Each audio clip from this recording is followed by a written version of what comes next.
vraiment un peu. Il y en a la plus vieille, la pauvre, 83 ans.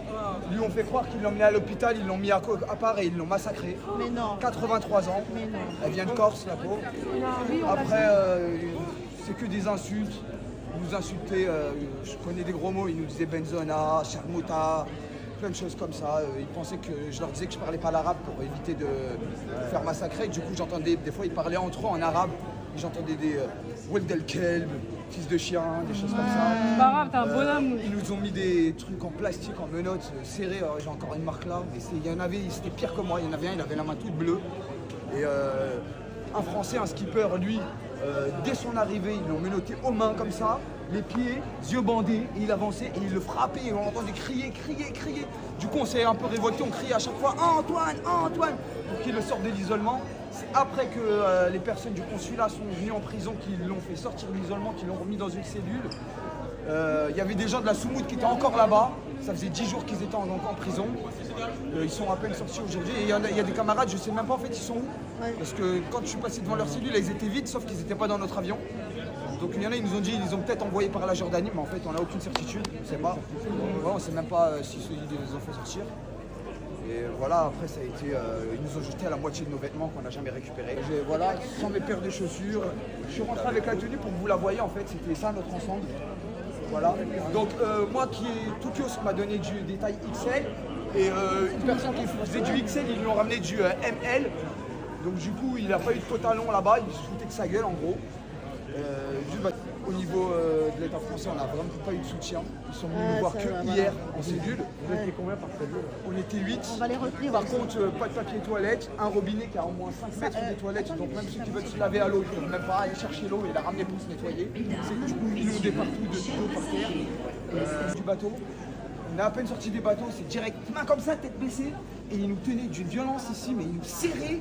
Et ils nous ont fait monter dans un car de police, enfin un car de prisonniers. De toute façon, à l'intérieur, on ne voit rien. Tout est grillagé, on ne voit rien.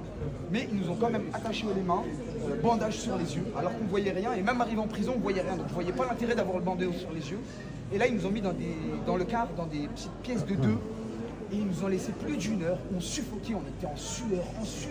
Je vous jure, j'étais à 2 doigts de faire un malaise. Et après, ils nous sortent de cette petite cellule et ils nous remettent dans le même car, mais à un endroit où est-ce qu'on est tous ensemble.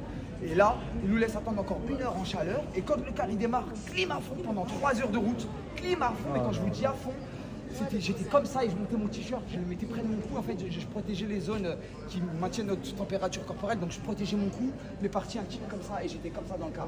Et pendant 3 heures, on était comme ça tous.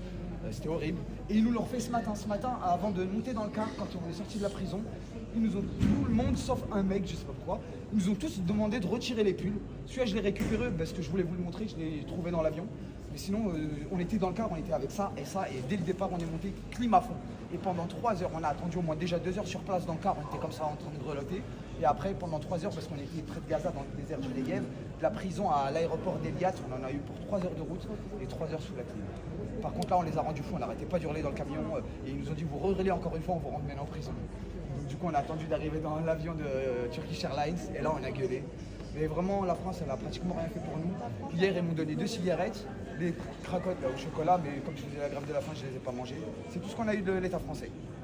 Heureusement qu'arrivé à Istanbul, déjà heureusement que la Turquie nous a prêté un avion, parce qu'on n'aurait pas eu cet avion, je crois qu'on serait encore en prison là-bas. Et arrivé en Turquie, bah voilà, on a eu les écharpes, on a eu une paire de chaussures, une chemise, des paires de chaussettes, on a eu un repas de première classe et moi j'ai pu en manger 2 d'affilée. C'était vraiment top. Arrivé en Turquie, on était dans le lounge VIP, dans les salons VIP, on avait de la bouffe de partout, on était entouré de bouffe et ils nous en donnaient, ils nous en donnaient. Il y avait des médecins? Il y avait des médecins qui étaient turcs, sinon si on voulait voir un médecin français, il fallait sortir de l'aéroport. Mais comme je voulais absolument rentrer ce soir...